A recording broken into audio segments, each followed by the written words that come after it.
आपने कभी सोचा है कि एक हेवीली लोडेड ट्रक जो है वो धीरे धीरे क्यों एक्सेलरेट करता है, और एक स्पोर्ट्स का बाइक जो होती है वो थोड़ा सा पुश करने पर आगे निकल जाती है, बहुत तेज आगे बढ़ती है? तो ये इन सब के आंसर हमें मिलने वाले हैं Newton second law of motion से। न्यूटन सर ने अपनी बुक प्रिंसिपिया में 3 लॉज दिए थे, Newton first law and second law and third law. First law हम पढ़ चुके हैं। न्यूटन फर्स्ट लॉ क्या था? लॉ ऑफ इनर्शिया, जो कि मास के ऊपर डिपेंड होता है, और more is the mass more is the inertia, मतलब हर बॉडी चाहती है कि वो रेस्ट में ही रहे, और अगर मोशन में है तो वो कंटिन्यू मोशन में ही रहे। तो मैंने आपको वहां समझाया था कि जो न्यूटन लॉ फर्स्ट लॉ का पहला स्टेटमेंट है वो अर्थ में अप्लाई होता है, क्योंकि जो बड़े बड़े मॉन्यूमेंट्स हैं और जो बड़े बड़े पिरामिड्स हैं, बड़ा स्टोन है और टेबल चेयर जो भी है वो एक जगह पे रखो तो वो वहीं पे रहती है, बिल्कुल भी हिलती नहीं है। लेकिन अगर आपने इसी चीज को आपने मूव करा दिया तो कॉन्टिन्यूअस मोशन में नहीं रहती है। लेकिन न्यूटन का जो सेकंड फर्स्ट लॉ का सेकंड पार्ट है वो कहाँ पर कंप्लीटली एप्लीकेबल होता है बेटा? वो वहां पर होता है जहां पर स्पेस होता है, क्योंकि स्पेस में कोई एयर रेजिस्टेंस नहीं होता है और कोई फ्रिक्शन नहीं होता है। तो आप ये बोलेंगे कि अर्थ में न्यूटन फर्स्ट लॉ का सेकंड पार्ट इसलिए क्लियरली विजिबल नहीं होता है या प्रूफ नहीं होता है क्योंकि अर्थ एक यूनिक प्लैनेट है, और यहाँ पर क्या है? फ्रिक्शन है और एयर रेजिस्टेंस है, और जितने भी एक्सपेरिमेंट्स हम मोस्ट प्रोबेबली करते हैं वो एयर रेजिस्टेंस को इग्नोर करके करते हैं। और क्या करते हैं? कभी हम फ्रिक्शन कंसिडर करते हैं अगर हमें फ्रिक्शन पढ़ना होता है तो, अदरवाइज हम फ्रिक्शन को कंसिडर नहीं करते हैं। इस तरीके से हम क्वेश्चन सॉल्व करते हैं। तो Newton second law of motion में आपको बहुत सारे कंसेप्ट समझने को मिलेंगे। पहला कंसेप्ट जो है वो मोमेंटम है। हम Newton second law of motion को एक्चुअली बच्चे क्या लिखते हैं? F equal to M into A लिखते हो बेटा। ये Newton second law of motion, हाँ बिल्कुल करेक्ट है, ऐसा नहीं कि गलत है, लेकिन एक्चुअल सा कंसेप्ट क्या है वो हम समझेंगे। न्यूटन सर ने बुक में बिल्कुल भी नहीं लिखा है कि F equal to M into A ही फोर्स होता है। उन्होंने लिखा है कि rate of change in momentum को हम सेकंड लॉ बोलते हैं। अब बच्चे बोलते हैं मैडम मोमेंटम क्या होता है? मोमेंटम को ऐसे समझिए बेटा, मान के चलो कि मैंने आपकी तरफ, आप यहाँ पे खड़े हो और मैंने आपकी तरफ एक बड़ी सी टेनिस बॉल फेंकी है, मतलब एक बॉल बड़ी सी होती, टेनिस बॉल तो छोटी होती है। मैंने एक छोटी टेनिस बॉल आपकी तरफ फेंकी है और आपने इसको इजीली कैच कर लिया, यही तो होगा। और अगर मैं दूसरी तरफ आपकी तरफ एक बड़ी सी हैवी क्रिकेट की बॉल फेंकूं तो क्या हो जाएगा? इसके किसको कैच करना इजी होगा आपके लिए? किसको कैच करना इजी होगा? ठीक है, तो टेनिस बॉल को आप आसानी से कैच कर सकते हो, इजी टू कैच, है ना? ये एक टेनिस बॉल आसानी से कैच हो सकती है ना। अगर मैंने आपको इमेजिन किया कि I throw a heavy cricket ball at the same speed से, जो इसकी स्पीड है, मतलब मैंने मान के चलो मैंने 15 मीटर पर सेकंड की स्पीड से इसको भेजा और 15 मीटर पर सेकंड की स्पीड से ही इसको भेजा। मैं तो थोड़ी भेजूंगी, कोई बॉलर फेंकेगा आपकी तरफ, इतनी स्पीड तो करना मेरे बस की बात नहीं है। ठीक है, एट द सेम स्पीड से भेजा, तो which is harder to stop? किसको स्टॉप करना हार्ड होगा? ऑब्वियसली क्रिकेट बॉल, क्योंकि इसका मास ज्यादा है। ठीक है, स्पीड सेम है बट मास ज्यादा है। ठीक है बेटा, तो यहाँ पर हमने क्या, आपने बोला मैडम इसको मुश्किल है, आपने स्पीड तो सेम भेजी थी बट मास ज्यादा था तो मेरे लिए इसको कैच करना मुश्किल हो गया, राइट? तो यहाँ पे आपने मास को बोला कि मास ज्यादा था, मास इज मोर, कैच करना मुश्किल। ठीक है, अब दूसरा एग्जाम्पल लेते हैं। अगर मैंने यहाँ पर आपको बोल दिया कि बेटा यहाँ पर हम क्या कर रहे हैं कि क्रिकेट बॉल मूव कर रही है लेकिन धीरे धीरे मूव कर रही है, मतलब एक टेनिस बॉल है और एक क्रिकेट बॉल है। ठीक है, अब ये इसकी स्पीड कम कर देती हूँ, स्पीड डिक्रीज, वेलोसिटी मैंने कम कर दिया, स्लो मूविंग। क्रिकेट बॉल जो है वो स्लोली मूव कर रही है। ठीक है, और उसके बाद क्या है, दूसरी क्रिकेट बॉल है इसी के साइज की, वो फास्टली मूव कर रही है, फास्टली मूविंग, फास्टली, वेलोसिटी इसकी ज्यादा है, मूविंग फास्ट। ठीक है, तो which one is harder to stop? अब आप यहाँ पे खड़े हो, अब आप किसको, आपके लिए इसको किसको कैच करना या स्टॉप करना मुश्किल है? कौन सी वाली को, जो कितने सारी बहुत ज्यादा स्पीड से आ रही है? इसकी स्पीड ज्यादा है, इसकी स्पीड कम है। मान के चलो ये आ रही है आपकी तरफ 15 मीटर पर सेकंड की स्पीड से और आ रही है 5 मीटर पर सेकंड की स्पीड से। किसको कैच करना इजी है? कम वेलोसिटी वाले को। ठीक है, तो आपने यहाँ वेलोसिटी भी कम कर लिया। किसी चीज को, मोशन को रोकने के लिए आपको क्या चाहिए? आपको क्या कंसिडर करना पड़ेगा? वेलोसिटी और इसका मास। ठीक है, तो क्या किया, which one is harder to stop? तो फास्ट वन को, इसको स्टॉप करना आपके लिए मुश्किल है। ठीक है, तो आपने आंसर बिल्कुल सही दिया। अब इसको हम समझते हैं कि इसको कैसे हम बोलेंगे। ये जो मास और वेलोसिटी है ये हमें बताती हैं कि जो दो चीजें हैं वो किस तरीके से इनको कैच करना या इनको स्टॉप करना हमारे लिए कितना मुश्किल है, कैसे मुश्किल है। पहले केस में स्पीड बराबर थी, जब वेलोसिटी सेम थी तो उसके मास की वजह से उसको स्टॉप करना मुश्किल था। दूसरे केस में मास सेम था बट स्पीड एक की ज्यादा थी, इसकी कम थी, वहां पर ज्यादा स्पीड वाले को कैच करना मुश्किल था। ठीक है, तो heavy mass tough to stop the body और faster the speed tough to stop the body. तो इसका मतलब क्या हो गया, the quantity that depends on both mass and speed is called momentum. इसको बोलते हैं मोमेंटम। वो क्वांटिटी जो दोनों मास और वेलोसिटी के ऊपर डिपेंड होती है उसको मोमेंटम बोलेंगे। तो अगर कभी भी आपसे कोई पूछे कि मोमेंटम क्या होता है, आप सीधा ये नहीं बोलोगे मास इनटू प्रोडक्ट, बच्चे मास इनटू वेलोसिटी, बच्चे सीधे बोलते हैं momentum equals to mass into velocity. तो आप इसको ऐसे डिफाइन करोगे, द क्वांटिटी, मैं लिख रही हूँ बेटा आप लिख लेंगे, द क्वांटिटी दैट डिपेंड्स। तो आप ना मेजर वो करके दिखा करो, एक बार मास को आपने फिक्स करा और दूसरी बार आपने वेलोसिटी फिक्स करी, पहली बार आपने वेलोसिटी फिक्स करी, दूसरी बार में आपने मास फिक्स करा, तो आपने देखा कि दोनों को स्टॉप करना दोनों केस में किस केस में मुश्किल था, है ना। तो फिर हमने कंक्लूड किया, the quantity that depends on both, किसके ऊपर, मास and speed is called movement. ठीक है बेटा, तो आप इसको लिखिए, इसको हम मोमेंटम बोलते हैं और मोमेंटम को हम लीनियर मोशन में किससे, पी से डिनोट करते हैं। ठीक है, तो सिंपल डेफिनेशन आपको समझ में आ गई। Momentum is the quantity of motion of a moving object. किसी भी एक मूविंग ऑब्जेक्ट की मोशन की क्वांटिटी है, क्या है वो, मोमेंटम है। और मोमेंटम है क्या बताती है, how difficult is to stop a moving object. It tells us, आप ये भी लिख सकते हो, it tells us how difficult, how difficult is to stop, D I double F I, हाँ, difficult is to stop a moving body. एक moving body को stop करना कितना मुश्किल है, ये हमें किससे मालूम चलता है, मोमेंटम से। तो मोमेंटम आप सीधे, मेरे को लगता है कि आपको समझ में आ गया होगा, जो भी बच्चा इस चीज को पढ़ेगा और अगर यहाँ पर मोमेंटम की डेफिनेशन उसको बहुत से समझ में आई तो पक्का कमेंट करना बेटा। ठीक है, तो अब मोमेंटम को हम मोमेंटम, अब इतनी बात करने के बाद तब आप बोल सकते हो कि जो मोमेंटम है उसको पीछे नोट करते हैं और वो क्या होता है, मास इनटू वेलोसिटी का प्रोडक्ट होता है। क्योंकि मोमेंटम वो क्वांटिटी है जिससे हम ये पता करते हैं कि किसी भी ऑब्जेक्ट को रोकना कितना मुश्किल है, और रोकने के लिए उस ऑब्जेक्ट के मास और वेलोसिटी दोनों के बारे में हमें इंफॉर्मेशन होना जरूरी है। तो P इक्वल्स टू हो जाएगा m इंटू वी।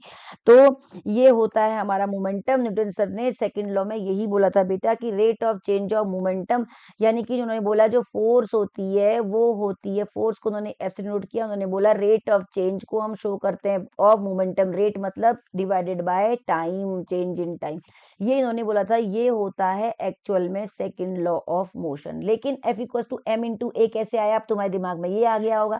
अब मान के चलते हैं कि कोई एक ऑब्जेक्ट है जिसका मास m है और वो मूव कर रहा है u वेलोसिटी से। यहाँ पे समझ लो, कोई एक ऑब्जेक्ट है जिसका मास m है जो आगे की तरफ मूव कर रहा है u वेलोसिटी से, और कुछ चलने के बाद वो यहाँ पहुंचा और उसकी वेलोसिटी हो गई v, फाइनल वेलोसिटी, इस मास सेम रहा। ठीक है, तो अगर हमने यहाँ पर कोई फोर्स, ऑब्वियसली मूव मूव किससे करेगा बेटा, किसी फोर्स से मूव करेगा, we applied a force F। ठीक है, तो उसका मोमेंटम कितना हो जाएगा, इसका इनिशियल मोमेंटम कितना हो जाएगा बेटा, इनिशियल मोमेंटम कितना हो जाएगा। अभी अभी हमने आपको बोला मोमेंटम क्या होता है, P इंटू वी, इसको क्या लिखेंगे, पी आई, इनिशियल आई के लिए यूज किया है। मास कितना है, V है, और ये चल कितना रहा है, U से चल रहा है। यहाँ पर फाइनल मोमेंटम कितना हो जाएगा, फाइनल मोमेंटम को हम देखेंगे पी एफ से, ये कितना हो जाएगा, M इंटू वी हो जाएगा। तो चेंज इन मोमेंटम कितना हुआ, हमें चेंज इन मोमेंटम निकालना है। तो चेंज इन मोमेंटम कितना हुआ बच्चों, चेंज इन मोमेंटम हुआ हमारा p f minus p i, obviously इतना ही चेंज होगा, डेल्टा पी। तो क्या हो जाएगा, delta p equal to m into v minus m into u. दोनों में कॉमन क्या है, m है, मैंने क्या उठाया, v माइनस यू, कॉमन ले डेल्टा पी बन गया, राइट। और अब जब मैं यहाँ पर फोर्स निकालूंगी तो न्यूटन के लॉ के हिसाब से क्या, rate of change of momentum delta p upon delta t, जब मैं यानी m into v minus u upon t हो जाएगा बेटा।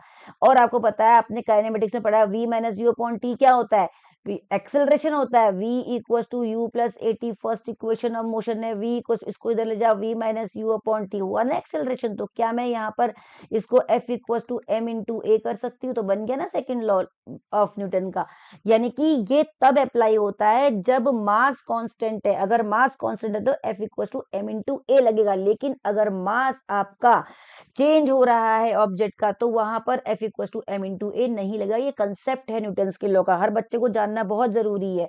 ठीक है, तो बॉडी किस तरीके से, न्यूटन सर ने अपनी बुक में बिल्कुल भी ये नहीं लिखा है कि F equal to M into A होता है, बल्कि उन्होंने ये लिखा है कि जो चेंज इन मोमेंटम होता है किसी भी ऑब्जेक्ट का, वही न्यूटन का सेकेंड लॉ होता है।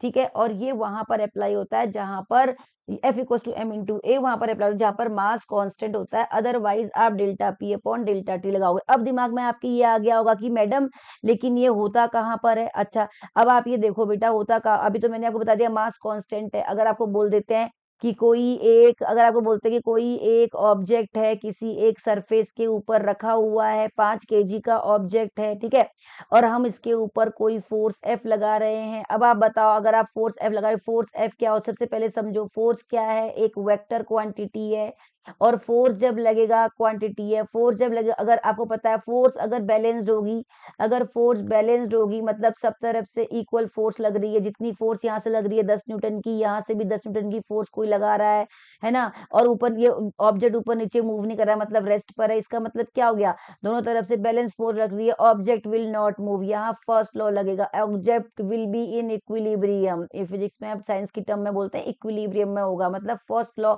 लगेगा, क्योंकि मोमेंटम क्योंकि क्या है, फिक्स्ड है, एक जगह पे है, आप उसको बैलेंस्ड फोर्सेस लगी हुई है, इनर्शिया की वजह से वो मूव नहीं करेगा, राइट।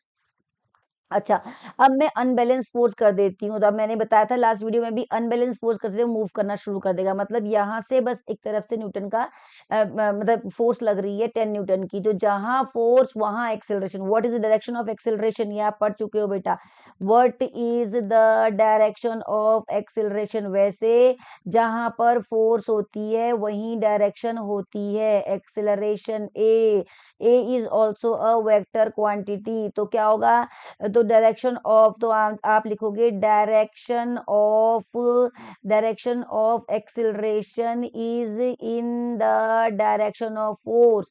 जहां पर फोर्स की डायरेक्शन है वहीं पर एक्सिलरेशन होगा, क्योंकि अगर अनबैलेंस्ड फोर्स है तो वहां पर क्या होगा? वेलोसिटी होगी, मूवमेंट होगा, और जब मूवमेंट होगा तो एक्सिलरेशन भी होगा, यानी कि जो एक्सिलरेशन है वो इसी डायरेक्शन में होगा।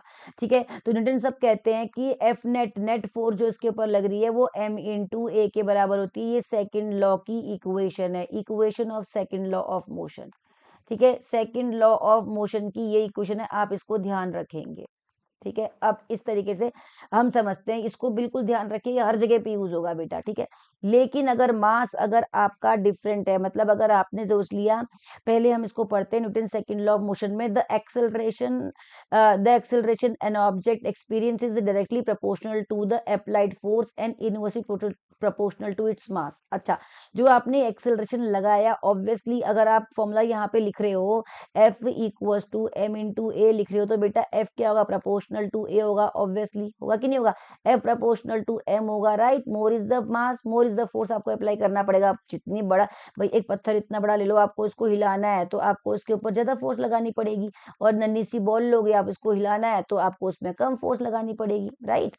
तो मास ज्यादा, फोर्स ज्यादा, एक्सेलरेशन ज्यादा, फोर्स ज्यादा। लेकिन अगर आप एक्सेलरेशन की बात करो तो F equal to M into A हो जाएगा। यानी कि अगर आपकी कोई भी इंसान, कोई भी पर्सन आपसे पूछे कि एक्सेलरेशन, अगर मास बढ़ाए तो एक्सेलरेशन पे क्या फर्क पड़ेगा, फोर्स बढ़ाए तो एक्सेलरेशन पे क्या फर्क पड़ेगा, तो एक्सेलरेशन क्या है? इनवर्सली प्रोपोर्शनल टू मास है। तो न्यूटन साहब ने यही बोला है कि जो फोर्स होता है वो डायरेक्टली प्रोपोर्शनल टू एक्सेलरेशन होता है। जितनी ज्यादा फोर्स उतना ज्यादा एक्सेलरेशन। ठीक है, and directly proportional to the applied force and inversely proportional to the mass. अब देखो यहाँ पर क्या हो जाएगा, ये मास के इनवर्सली प्रोपोर्शनल है। न्यूटन सेकंड लॉ ने क्या बोला? The acceleration of an object experiences is directly proportional to the applied force and inversely proportional to its mass. ये बातें बोलिए, आप इसको ध्यान से रखेंगे। सवाल कैसे पूछते हैं, अब आप देखो क्वेश्चन कैसे पूछेंगे, तो ये सब तो थ्योरेटिकली सब बच्चों को पता होता है, बट अप्लाई कैसे करेंगे ये आप यहाँ पर समझिए। तो मुझे लगता है अगर आप ढंग से पढ़ोगे तो आपको समझ में आ जाएगा। तो बेटा हमने बनाया f net equals to m a, ये न्यूटन से सेकेंड लॉ की इक्वेशन है। अब आप देखेंगे कि हमने एफ नेट जो है बढ़ाया तो एक्सिलरेशन भी बढ़ गया, क्योंकि अभी आपने देखा यहाँ से फॉर्मूले से देखो f proportional to a, f बढ़ाएंगे ए बढ़ जाएगा, और अगर आप एम बढ़ाओगे तो ए कम हो जाएगा, राइट, क्योंकि A equals to F upon m होता है। चेक करो, F प्रोपोर्शनल टू A है और M inversely proportional to A है, ठीक है। So we can say we increase the force by a factor of 4 and we increase the mass by a factor of 2. Then what will be the rate of change of acceleration? अगर मैं आपसे पूछूं कि मैंने जो है force को बढ़ाया,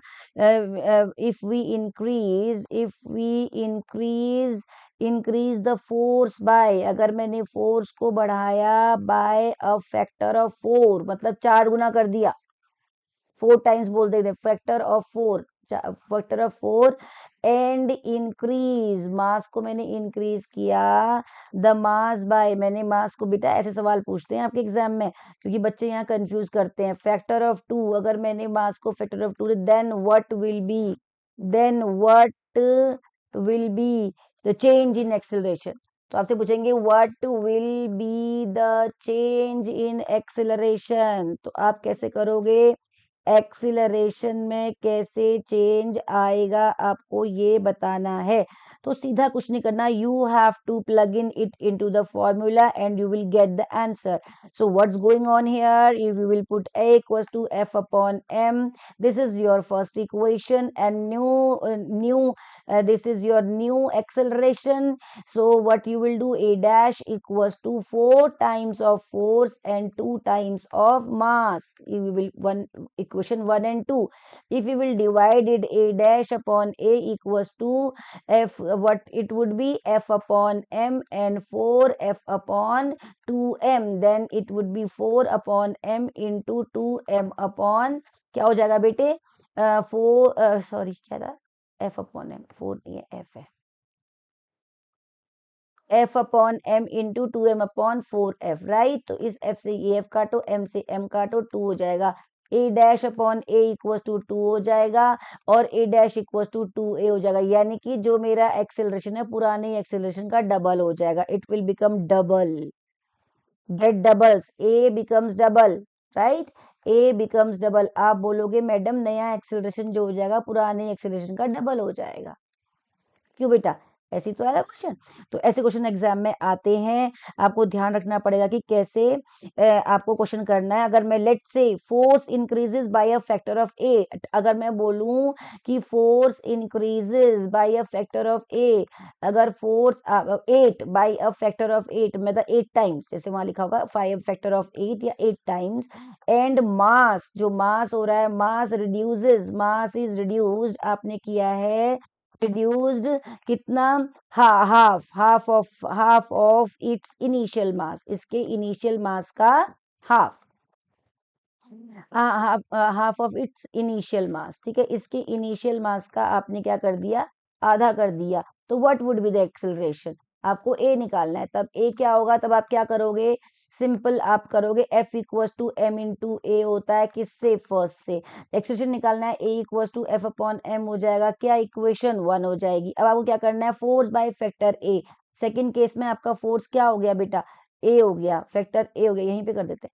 जो सेकंड केस में है, जो ए है वो फोर्स कितना हो गया, सेकंड फोर्स हो गया आपका 8 times of force, new force हो गई आपकी 8 टाइम्स ऑफ फोर्स, राइट, और न्यू जो मास है वो कितना है, 1/2 m। तो बस अब हमारा जो बन जाएगा f इक्वल, जो नई इक्वेशन बनेगी, नया एक्सेलरेशन जो बनेगा वो क्या बनेगा बेटे, a dash equals to 8f upon half m, it would be my two equation number 2। तो अब आप इसको a डैश अपॉन a कर दो और इधर कर दो 8f अपॉन हाफ m, नया हाफ m ये कर दो, और नीचे क्या हो जाएगा, कर दो f अपॉन m, तो क्या बन जाएगा 8f अपॉन, क्या हो जाएगा, m/2 into m upon f, right. अब इसको 8f इंटू क्या हो जाएगा, 2 अपॉन m इंटू m/f, मैं ये सीधा नीट वाले बच्चों के लिए करती हूँ, छोटे बच्चों के लिए, A dash upon A equal to 16, यानी कि ए डैश क्या हो गया 16 टाइम्स ऑफ प्रीवियस एक्सेलरेशन, 16 गुना हो गया बेटा. It is by increases by a factor of 16. So if you decrease the mass then A will increase if the net force is not change. ठीक है, अगर आपने नेट फोर्स चेंज नहीं कर रखी है तो अगर आप मास को कम करते हो तो एक्सेलरेशन बढ़ जाता है, और मास बढ़ाते हो तो एक्सेलरेशन कम हो जाता है, because acceleration is inversely proportional to mass. ठीक है, और हम कैसे समझ सकते हैं इसको, देखो, और हम बाद में पढ़ेंगे, आने वाला है ये स्लाइड. चलो, और हम कैसे समझ सकते हैं, इसको मिटाते हैं. ठीक है, स्लाइड खाली करते हैं आपके लिए. और क्या कर सकते हैं बेटा, इसका एग्जाम्पल देख सकते हैं. सपोज हमने आपको बताते हैं कि अब आपसे ये पूछ सकते हैं कि एक्सेलरेशन की डायरेक्शन क्या होगी. हालांकि मैं बता चुकी हूँ, जहां पर आप किसी ऑब्जेक्ट पर फोर्स लगाते हो, जो फोर्स की डायरेक्शन होती है वही एक्सेलरेशन की डायरेक्शन होती है. और न्यूटन सर ने इन्हीं फोर्स को पढ़ने के लिए अप्लाइड मैथमेटिक्स का यूज किया, जिसपे हम ग्राफ वगैरह यूज करते हैं, जो आप पढ़ते हो ग्राफ. क्लास 9 के फर्स्ट चैप्टर में ही मैथमेटिक्स में नए सिलेबस में आ चुका है, और ऐसे ही क्लास 11 में बच्चों ने पढ़ा है और 10th में पढ़ा है पिछले साल के बच्चों ने. तो हम क्या करते हैं, किसी भी फोर्स, क्योंकि फोर्स वेक्टर क्वांटिटी है, तो उसको दिखाने के लिए हम कार्टेशियन फॉर्म यूज करते हैं ग्राफ की. इस तरफ पॉजिटिव फोर्स होती है एक्स की, इस तरफ नेगेटिव फोर्स होती है, इस तरफ पॉजिटिव वाई डायरेक्शन में होती है, इस तरफ नेगेटिव होती है. यही आपको ध्यान रखना है. कोई भी ऑब्जेक्ट अगर आपने यहाँ पर रख रखा है और उसके ऊपर इस तरफ फोर्स लग रही है आपकी 10 न्यूटन की, और इस तरफ लग रही है 15 न्यूटन की, तो नेट फोर्स जो होगा वो एफ नेट कितना होगा बेटे, एफ नेट होगा आपका कितना, force in x direction plus force in y direction, यही तो होगा. और फोर्स इन एक्स डायरेक्शन कितनी है आपकी, इस तरफ पॉजिटिव लगाएंगे, डायरेक्शन इस तरफ पॉजिटिव होगी, और इस तरफ कितनी होगी, इस -15, क्योंकि यहाँ पर डायरेक्शन नेगेटिव है. दिख रहा है ना आपको, इस तरफ डायरेक्शन नेगेटिव हो जाएगी, तो क्या हो जाएगा -5 न्यूटन. मतलब नेगेटिव साइन ये अब ये बता रहा है कि फोर्स क्या है, अपोजिट डायरेक्शन में लग रही है, एक्स के इस तरफ लग रही है. ठीक है, तो केवल नेगेटिव साइन क्या होता है, वेक्टर की डायरेक्शन को शो करने के लिए होता है. लेकिन अगर आपसे कोई बोलेगा मैग्नीट्यूड ऑफ फोर्स, तो आप मैग्नीट्यूड ऑफ फोर्स बोलोगे हमेशा 5 न्यूटन, वो हमेशा प्लस में होता है 5 न्यूटन. मैग्नीट्यूड हमेशा प्लस प्लस में होगा, और जो डायरेक्शन होगी वो ये साइन बताएगा, नेगेटिव या पॉजिटिव. ठीक है, अभी और समझो. मान के चलो कोई एक सरफेस है, हमने कोई एक ऑब्जेक्ट यहाँ पर रख दिया है, और इस ऑब्जेक्ट के ऊपर हम यहाँ से कोई फोर्स लगा रहे हैं, तो what is the direction of acceleration आपसे पूछेंगे, तो आप बोलोगे a is in the direction of force. Where is the force, जहाँ फोर्स होती है वहीं पर क्या होता है, एक्सेलरेशन होता है. Now let us see if there is a 5 kg block. अगर मैं यहाँ पर देख दूं एक सरफेस के ऊपर 5 kg का कोई एक ब्लॉक रख दूं, and I am applying a force of 40 Newton in it. And मैंने बता दिया कि फोर्स जहां होती है वहीं एक्सेलरेशन होता है, obviously in the same direction acceleration would work. तो अब आपसे पूछेंगे कि किस तरीके से आपका यहाँ पर सरफेस है, तो अब ये जो सरफेस है ना, तो ये सरफेस बोलेंगे आपको, एक बार बोलेंगे फ्रिक्शन लेस सरफेस है. जब आपके पास फ्रिक्शन लेस सरफेस होगी ना बेटा, फ्रिक्शन क्या करता है, अपोज करता है मोशन का, क्लास 9 में पढ़ चुके हो आप. फ्रिक्शन, बस एक बात याद रखो, फ्रिक्शन अपोजेज मोशन. अगर आपको ये याद रहेगा ना कि फ्रिक्शन मोशन का अपोज कर रहा है, तो फिर आपको समझ में आ जाएगा कि मुझे अपोजिट डायरेक्शन में ले रहा है. जहां ऑब्जेक्ट मूव कर रहा है उसका अपोजिट डायरेक्शन में आपको फ्रिक्शन लगाना है, क्योंकि कंसेप्ट यही बोलता है. दुनिया में जितनी भी चीजें बनी हैं वो फ्रिक्शन को हमेशा मोशन के अपोजिट में करके ही बनी है. ठीक है, साइकिल चलाते हो और रोड के ऊपर, तो रोड क्या करती है, अपोजिट फोर्स लगाती है, साइकिल को गिरने से बचाती है. इसीलिए साइकिल रोड का सरफेस है वो खुरदुरा बनाया जाता है, रफ बनाया जाता है फ्रिक्शन को इंक्रीज करने के लिए. ठीक है, तो सेकंड लॉ क्या बोलता है, f net equals to m a. तो का आप कैसे लगाओगे, एफ नेट कितना लग रहा है इसके ऊपर, पॉजिटिव. देखो इस तरफ एक्स एक्सिस की पॉजिटिव डायरेक्शन है, तो 40 न्यूटन पॉजिटिव हो जाएगा. राइट, तो 5 kg का है, ए आपको नहीं पता, तो ए आप आराम से निकाल दोगे 40/5. जब आप डिवाइड करोगे तो 8 मीटर/सेकेंड स्क्वायर. कहाँ, जहां फोर्स है पॉजिटिव डायरेक्शन में, इन द डायरेक्शन ऑफ फोर्स. कहाँ लग रही है, एक्स एक्सिस की पॉजिटिव डायरेक्शन में. मैंने बताया था ना, अभी कार्टेशियन फॉर्म लगाओगे, अगर इस तरफ है तो पॉजिटिव आएगा. ठीक है, तो फोर्स यहाँ है तो पॉजिटिव आ गया, फोर्स लग रही है 5 न्यूटन की. राइट, तो इस तरीके से हम क्या करेंगे, क्वेश्चन को सॉल्व करेंगे, ग्राफिकली करके देखेंगे किस तरीके से होता है. सिमिलरली अगर मैं इस ऑब्जेक्ट को, अब मैं इस ऑब्जेक्ट को 8 kg का बना दूं 5 की जगह पे। ठीक है, अगर मैंने ये ऑब्जेक्ट 8 kg का बना दिया और फोर्स की डायरेक्शन बदल देती हूँ, फोर्स को मैं लगा देती हूँ बेटा अपोजिट डायरेक्शन। तो डायरेक्शन आपको हमेशा, जब भी आप वेक्टर क्वांटिटी, वेक्टर्स की जब भी बात होती है, मतलब वेलोसिटी की, डिस्प्लेसमेंट की, फोर्स की, एक्सेल, तो आप हमेशा ग्राफ देखोगे। जैसे फोर्स है, अब मैंने फोर्स यहाँ पर जो है, यहाँ जो लग रही है वो 8 kg का है, और इसके ऊपर जो लग रहा है ये भी फ्रिक्शनलेस सरफेस है, और यहाँ पर जो फोर्स लग रही है वो कैसे लग रही है, इधर नहीं लग रही है, मैं अपोजिट डायरेक्शन कर देती हूँ बेटा, ये मैं हटा रही हूँ। ठीक है, अब मैंने क्या कर दिया, फोर्स यहाँ लगाई 35 न्यूटन की। तो बताओ फोर्स कैसी होगी इसके ऊपर, अब बताओ कहाँ जा रही है, अपोजिट टू एक्स डायरेक्शन, इस डायरेक्शन में जा रही है। अगर यहाँ होती प्लस तो फोर्स कितनी हो जाएगी इसके ऊपर, -35 न्यूटन, राइट। और अभी मैंने क्या बोला, जहां पर एक्सेलरेशन होगा, जहां फोर्स होगी डायरेक्शन उसकी भी यही होगी, नेगेटिव। यहाँ पर भी एक्सेलरेशन नेगेटिव होगा, क्योंकि फोर्स की जहां फोर्स लगेगी उसी डायरेक्शन में, राइट। अब अगर मैं एक और एग्जांपल ले लूं, इसी ऑब्जेक्ट को सरफेस के ऊपर ले लेती हूँ, और इस ऑब्जेक्ट के ऊपर ये 8 kg का ही ले लेती हूँ, और इस 8 kg के ऑब्जेक्ट के ऊपर यहाँ से मैं फोर्स लगा रही हूँ 35 न्यूटन की, ध्यान से देखो बच्चों। और यहाँ से ये फ्रिक्शन लेस सरफेस नहीं है, फ्रिक्शनल सरफेस, फ्रिक्शन वाली सरफेस है।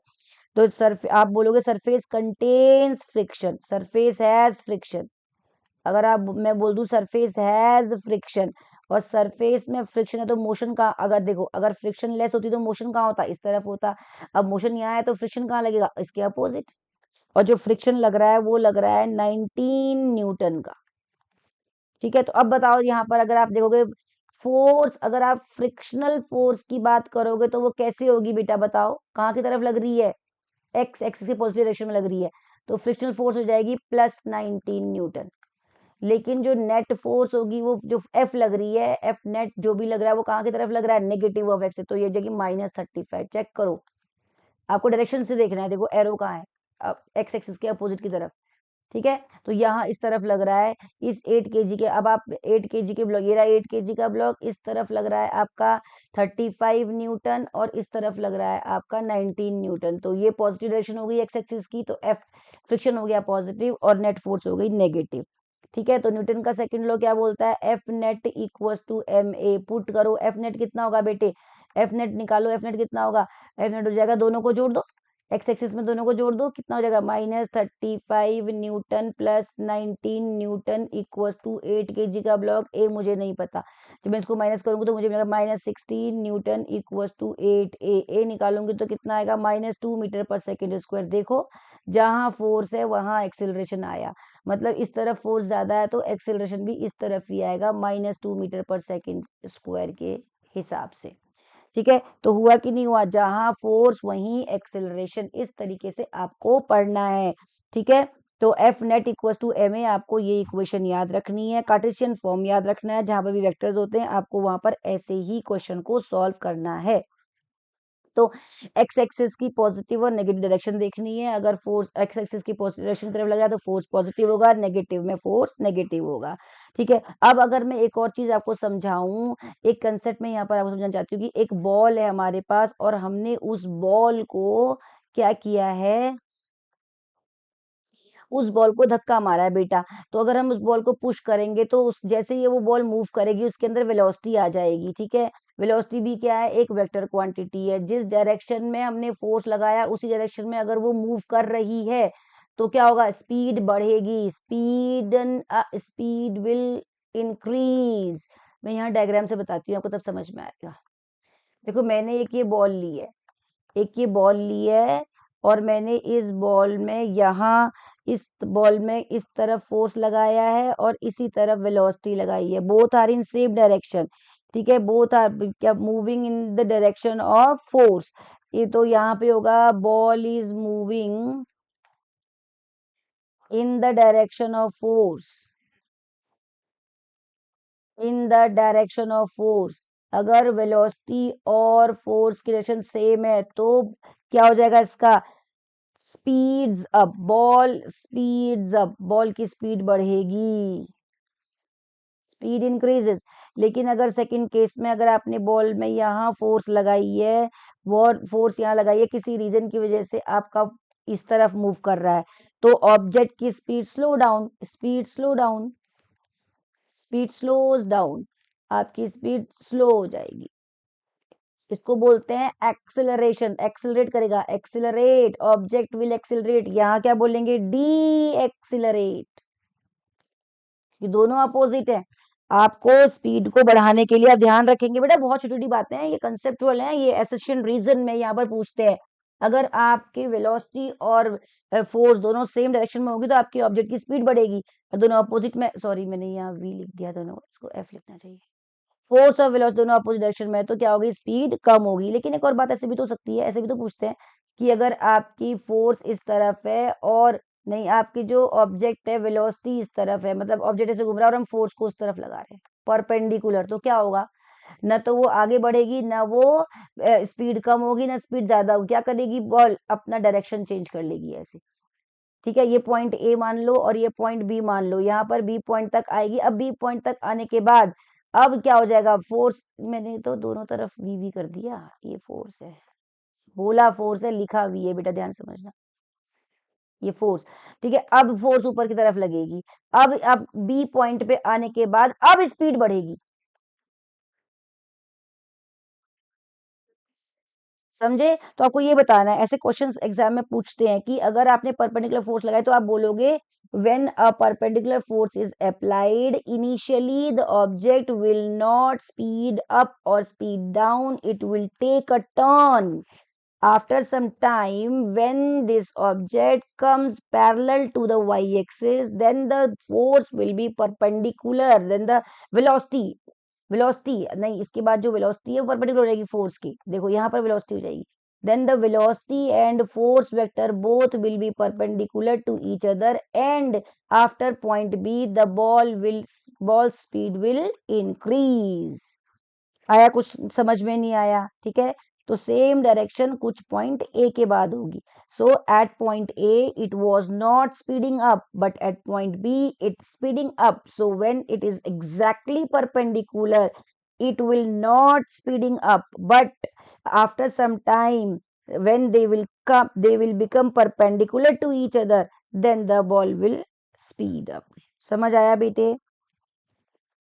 तो ऐसे ही आप करेंगे। सिमिलरली आपके पास क्वेश्चन अलग अलग तरह के हो सकते हैं बेटा, क्योंकि काइनेमेटिक्स भी आपको यूज करने को मिल सकती है। तो this is a very good question which I taught you, you have to note down in your notebook, make proper notes because continuous and series videos are coming. तो मैं आपके I am uploading videos in a series। I will do I will explain most of the concepts while solving your numericals too। Every numerical you have to solve because problem solving capacity you have to enhance. Problems पे focus करना है बेटा, concept जरूरी है, this is a learning phase but you have to practise. देखो एक और question मैंने दिया, ये कोई एक सरफेस है मान के चलो, और ये 5 kg का कोई एक ब्लॉक मैंने यहाँ पे रख रखा है, और इसकी जो वेलोसिटी है ना, जो चल रहा है, ये रेस्ट से चल रहा है, मूविंग फ्रॉम रेस्ट। मैंने बोला आपसे मूविंग फ्रॉम रेस्ट, ये अगर ये अपना रेस्ट से चलना शुरू करे और फाइनल जब अपने डेस्टिनेशन पर पहुंचे, जब ये 5 kg का ऑब्जेक्ट अपने फाइनल डेस्टिनेशन पहुंच रहा है तो इसकी जो फाइनल वेलोसिटी है वो जा रही है 54 मीटर पर सेकंड, और ये जर्नी कवर कर रहा है टाइम 9 सेकेंड्स। टाइम जो है वो 9 सेकेंड्स में कवर कर रहा है। आपसे बोला हुआ है कि कितना force, what would be the force applied, मैंने कितना फोर्स लगाया 9 सेकेंड तक, जब उसकी वेलोसिटी रेस्ट से वो 54 मीटर पर सेकंड की वेलोसिटी अगर अचीव कर ले तो ऑब्जेक्ट पर कितना फोर्स लगा होगा, है ना बेटा। तो आप बोलते हो madam f net equals to m a second law होता है, तो बेटा जरूरी नहीं है कि आपको ए वहां मिला हो हर वक्त। आपने काइनेमेटिक्स पढ़ा है, आप वहां से ए निकालोगे, कैसे निकालोगे, आपको पता है ना ए क्या होता है, ए फर्स्ट इक्वेशन ऑफ मोशन से निकलता है, वरना उसके बाद भी आप क्या कर सकते हो, ए क्या होता है, rate of change in velocity, यही तो होता है, rate of change in velocity को ही तो मैंने काइनेमेटिक्स में बहुत ढंग से पढ़ा रखा है, सारे बच्चे उसको देखेंगे।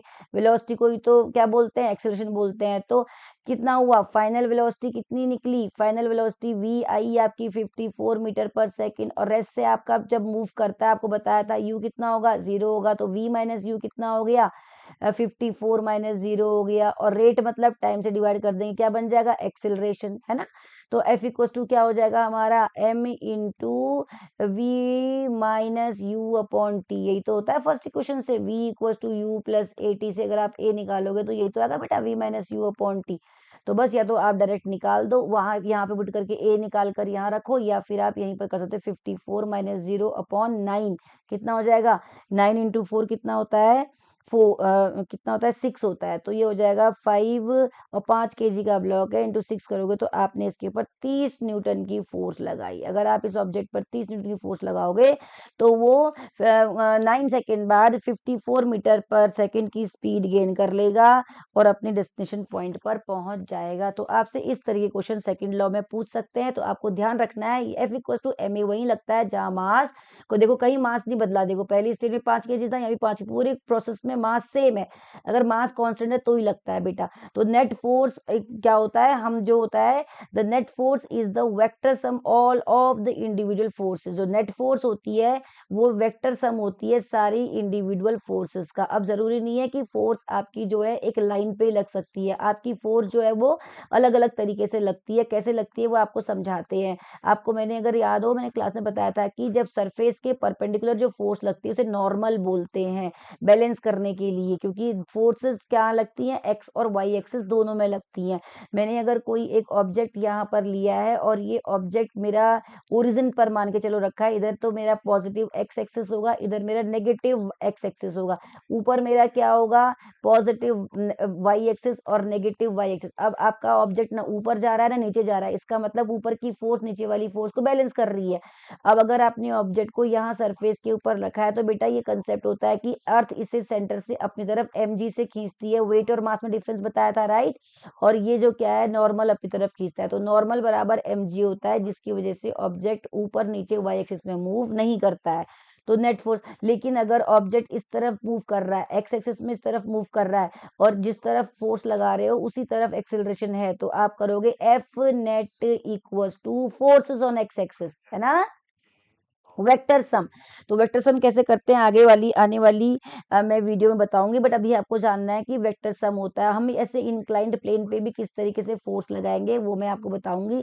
कैसे, मैं अभी थोड़ा सा आइडिया दे देती हूँ। इंक्लाइंड फोर्स पर कोई भी ऑब्जेक्ट कैसे रेस्ट करेगा, देखो अगर आप नेट फोर्स की बात करोगे, रेस्ट करता है, तो मैंने प्रीवियस वीडियो में भी इंक्लाइंड प्लेन के ऊपर कैसे फोर्स लगती है वो बता रखा है, आप वहां पे भी देख सकते हो। इससे फर्स्ट वीडियो जिसमें मैंने Newton's first law of motion inertia का एक्सप्लेन कर रखा है। ये रहा बेटा इंक्लाइन प्लेन। इंक्लाइन प्लेन जब हम लगाते हैं अपने काम को इजी करने के लिए, ये एंगल थीटा है और हमने कोई ऑब्जेक्ट को यहाँ पर रखा हुआ है। अगर मेरा आप कह रहे हो कि मैडम अगर ये ऑब्जेक्ट आगे की तरफ मूव कर रहा है तो एफ नेट कैसे लगाएंगे, तो चेक करो।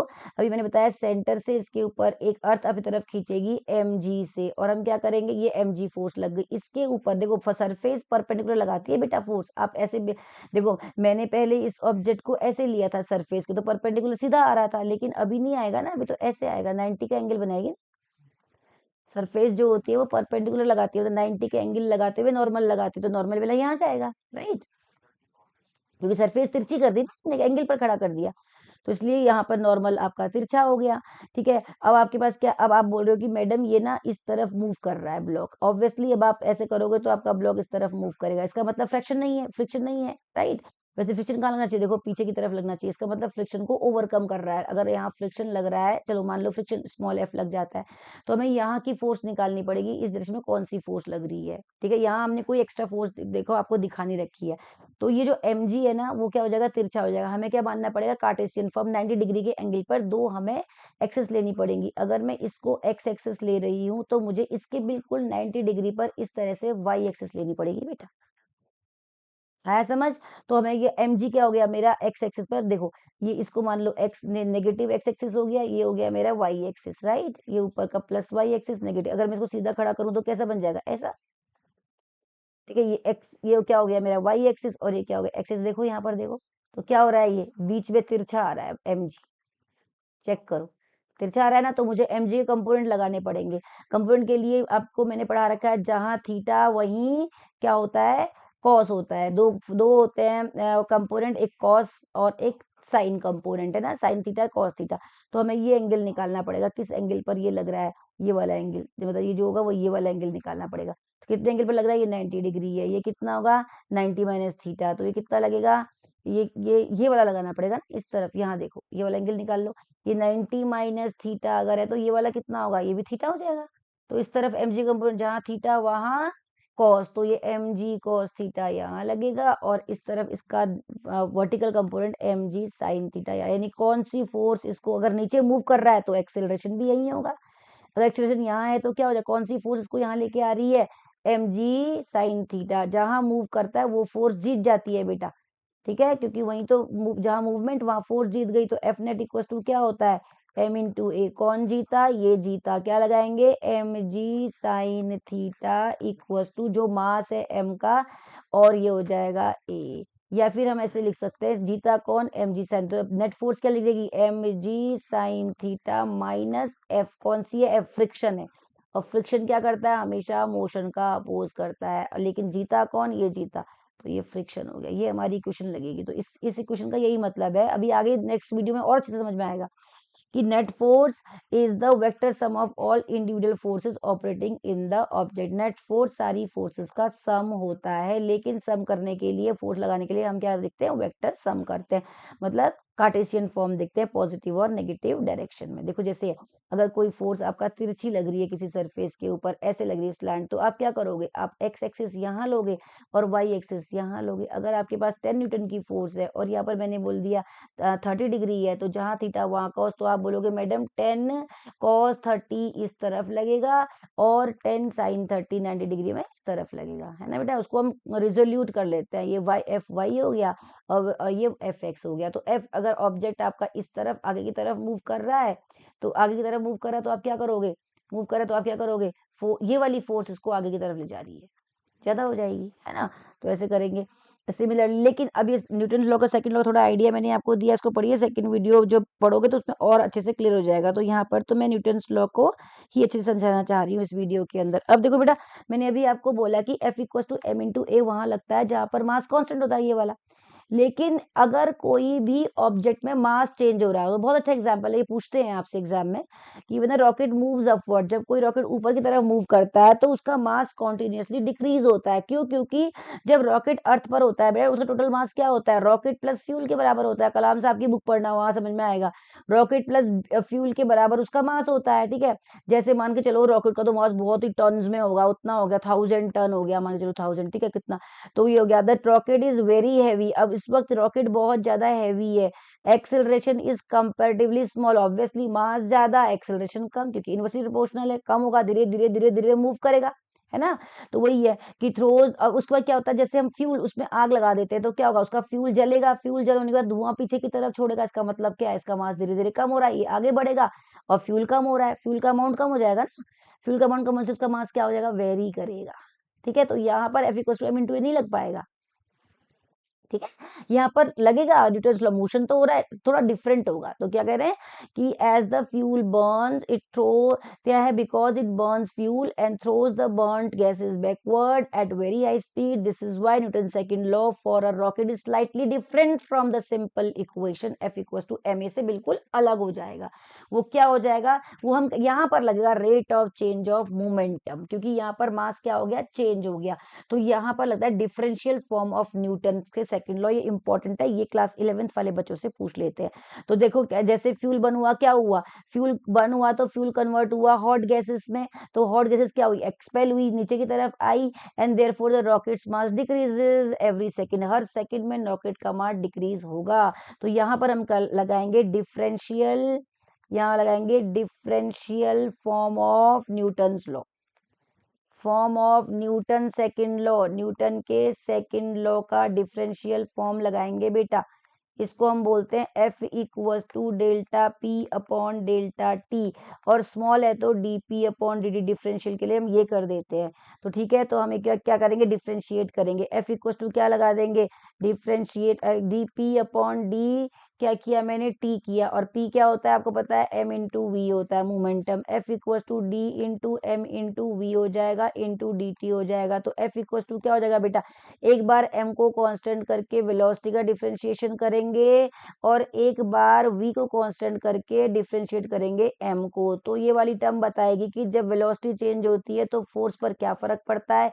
ये टर्म बताएगी जब मास चेंज होता है तो फोर्स पर क्या फर्क पड़ता है। This is the exactly the differential form of Newton second law. तो this will be applied when mass will change.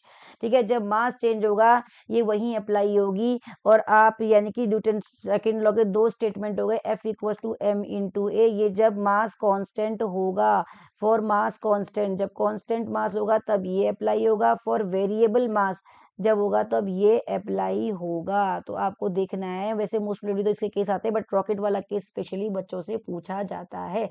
ठीक है, तो हमने यहाँ पर क्या पढ़ा, हमने पढ़ा कि जो न्यूटन साहब ने सेकंड लॉ दिया था वो f equal to exactly m a नहीं था। ये उसके लिए होता है जब मास कांस्टेंट होता है, लेकिन जब मास वेरी करता है तो हम डिफरेंशियल इक्वेशन यूज करते हैं या change in rate of momentum use करते हैं। और जहां फोर्स होता है वहीं क्या होता है, एक्सेलरेशन की डायरेक्शन होती है। और वेलोसिटी की डायरेक्शन अपोजिट है या उसकी फोर्स की डायरेक्शन में है, ये डिपेंड करता है। क्योंकि अगर वेलोसिटी और फोर्स की डायरेक्शन सेम डायरेक्शन में होगी तो स्पीड बढ़ेगी, और वेलोसिटी और फोर्स अपोजिट डायरेक्शन में होंगे तो स्पीड कम होगी, ऑब्जेक्ट डी एक्सेलरेट करेगा। तो मुझे लगता है यहाँ से कुछ आइडिया आपको लगा होगा। इस वीडियो में इतना ही। नेक्स्ट वीडियो में हम यहाँ पर देखेंगे एफबीडी कैसे बनाए जाते हैं डिफरेंट डिफरेंट केसेस में, और किस तरीके से न्यूटन के सेकंड लॉ को हम डिफरेंट डिफरेंट केसेस में यूज करते हैं। तो बहुत ही इंपॉर्टेंट लेक्चर होने वाला है सेकंड। तो फॉलो करते रहिए, अपने दोस्तों को बताइए और कमेंट करिए बेटा, लाइक करिए, शेयर करिए, सब्सक्राइब करिए।